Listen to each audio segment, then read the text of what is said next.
konspirasi ini saya bikin tahun 99 setelah baca bukunya Noam Chomsky. Jadi Noam Chomsky itu adalah seorang bisa bilang seorang ekonom, seorang pengamat politik, pengamat sosial.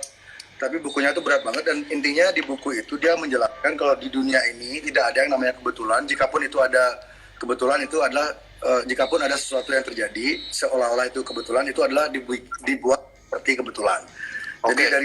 Jadi dari dulu saya percaya jika ketika balik ke persoalan yang simpel tadi di lingkar pertemanan kita yang paling kecil, pun itu pasti ada konspirasi. Ya. Oke. Jadi nggak mungkin banget di skala global yang melibatkan profit banyak banget ini nggak mungkin nggak ada konspirasi. Itu pijakan logika saya. Nah, ketika saya melihat COVID ini, awalnya saya sempat percaya. Jadi awalnya saya sempat percaya berapa hari gitu jika ini virus ini memang dari Cina, dari binatang segala macam. Karena ini kan diberitakannya seperti itu. Tapi ketika saya coba cari informasi dari sumber-sumber lain di luar mainstream media, saya banyak menemukan fakta-fakta yang menyimpulkan kebalikannya gitu loh. Jika virus ini adalah man-made atau dibuat oleh manusia, jika COVID ini adalah sebuah skema dan mungkin ada hubungannya juga dengan kasus Pizzagate, itu jejaring pedofilia Gedung Putih yang sudah membunuh banyak orang yang mencoba membongkarnya. Jadi ini sengkarut banget ini saya ngelihatnya. Saya telusuri lagi lebih dalam, terus saya baca-baca lagi buku-buku yang lama saya baca tentang teori-teori ekonomi, tentang teori-teori politik. Ini sekarang masuk akal banget itu. Jadi memang ada siklus setiap berapa tahun sekali ekonomi itu dinolkan lagi. Ekonomi itu di restart lagi. Kenapa begitu? Anda percaya nggak pemegang kendali atau pemegang kekayaan 99% kekayaan bumi ini dipegang oleh 1% kelompok. Itu sudah terjadi sejak dulu. Si Rosel. Iya, teman-temannya mereka lah, 1%. Saya bilangnya 1%. Jadi mereka sejak dulu menciptakan environment agar mereka itu tetap berada di puncak piramid. Agar mereka selalu tetap ada di puncak piramid, mereka perlu apa? Kontrol. Ya kan? Bayangin aja, jika mereka lengah misalnya, 1% ini lengah, mereka tidak mengontrol yang 99 ini, lama-lamanya 99-nya akan naik dan memakan mereka, dan mereka akan nggak jadi 1% lagi. Itu mereka tidak inginkan. Makanya ketika mereka melihat ada kan mereka punya tuh parameter politik, mereka udah punya banyak, ada think tanknya tuh udah gede banget. Jadi ketika think tanknya menyarankan kekuatan peta politik dunia seperti ini, peta ekonomi dunia seperti ini, jika kalian tidak melakukan ini dalam beberapa tahun, kalian akan turun dari puncak piramid, orang lainnya akan naik. Itu tidak diinginkan karena sejak awalnya adanya peradaban ini, sejak awal adanya ilmu hukum moneter, teori moneter perbankan itu mereka yang menentukan semuanya. Kenapa harga? Kalau beli C berarti, tapi secara umum percaya nggak sih kalau COVID itu ada? Percaya. Percaya berarti COVID ada. Percaya. Terus COVID ini berarti menurut BC berarti man-made ya? Menurut saya man-made. Dari laki-laki beli. Menurut saya. Terusin. Menurut saya, COVID ini man-made. Ya. Terus? Dan balik tadi, kemana tadi? Kita sampai di mana tadi, terakhir? Sampai itu, puncak piramid, terus COVID man-made ada. It's all about control. Dan kawan-kawan tolong, yang menonton ini tolong jangan rasis. Ini bukan masalah perang antar negara. Ini bukan masalah perang antar ras. Elit global ini sengaja menciptakan ilusi jika ini adalah sebuah pertempuran antar negara atau antar ras. Mereka sengaja menciptakan ilusi itu agar mereka lebih gampang mengontrol konfliknya. Itu loh. Makanya sekarang kan banyak bilang, oh ini ulah Cina, ini ulah Israel, ini ulah Amerika. Buang dulu stigma itu. Ini sekumpulan 1% ini mereka nggak punya nationality. Mungkin di paspor mereka ada nationality, tapi mereka tuh jiwanya mereka tuh nggak punya jiwa kebangsaan, tidak punya jiwa nasionalisme, tidak. Mereka tidak beda, level pemikirannya beda. Mereka tuh ngelihatnya tuh bumi ini sebagai sebuah ya bumi tempat punyanya. Ya kalau bahasanya Lady Gaga apa global citizen lah gitu. Jadi mereka tuh tidak mengenal batas negara, tidak mengenal batas agama. Ada positif negatifnya kan. Kalau kita ngambil sisi positifnya, ya manusia tuh semakin mengikis perbedaan.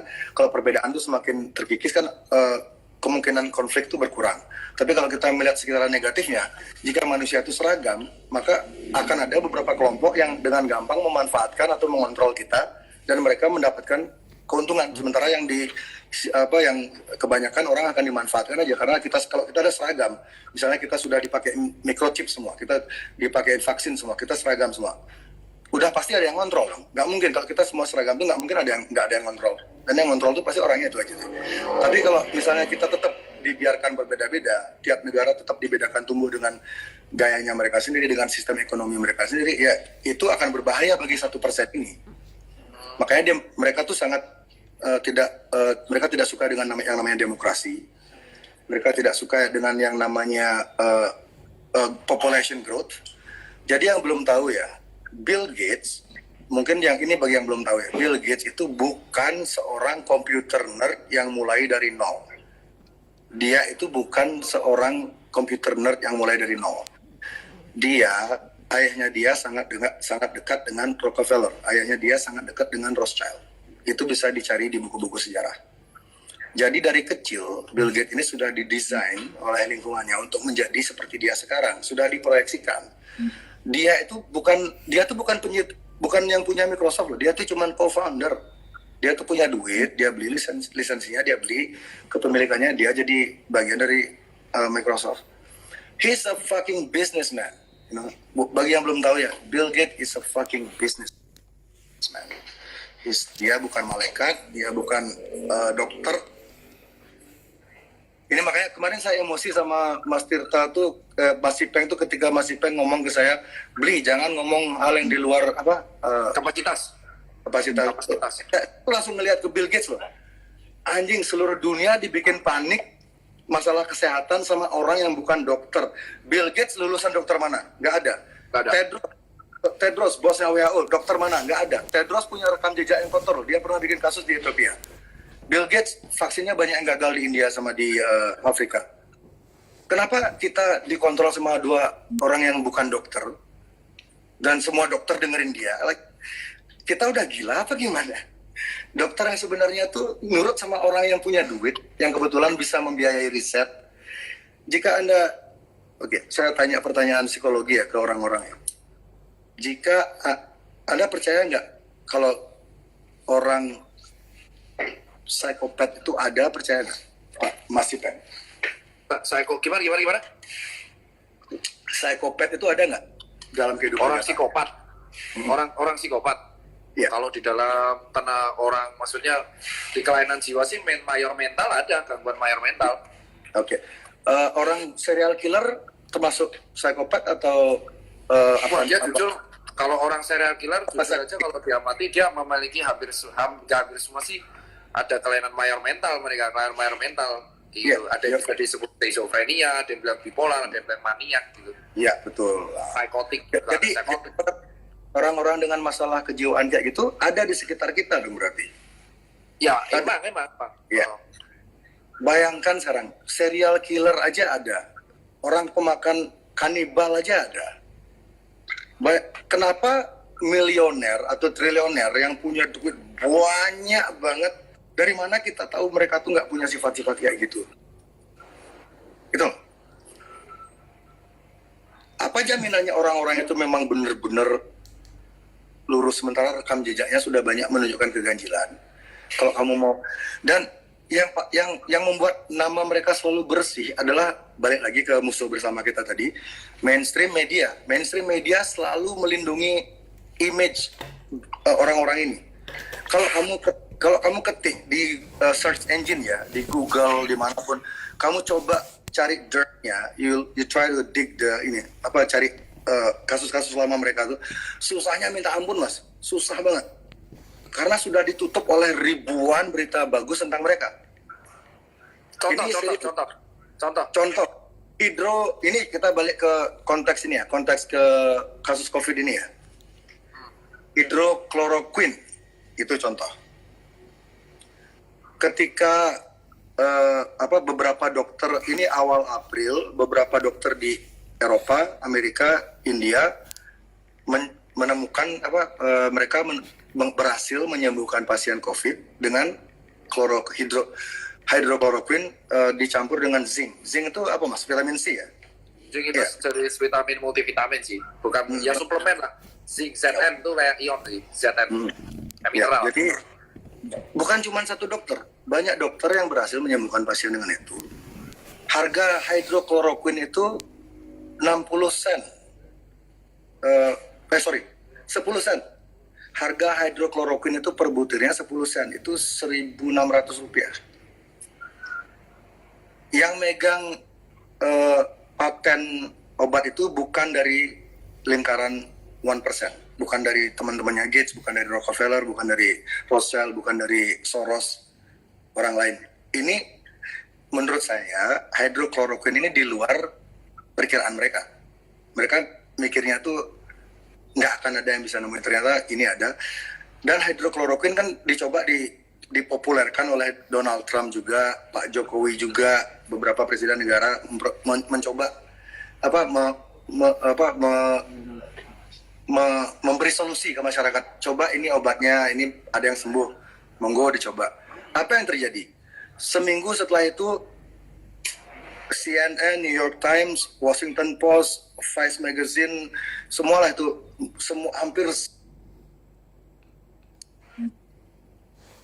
berpengaruh ya, yang diikuti sama orang-orang pintar, yang dipercaya sama orang yang kelas menengah ke atas, orang-orang di perusahaannya, orang-orang yang punya banyak anak buah, mereka yang ikuti media-media itu diserang. Jadi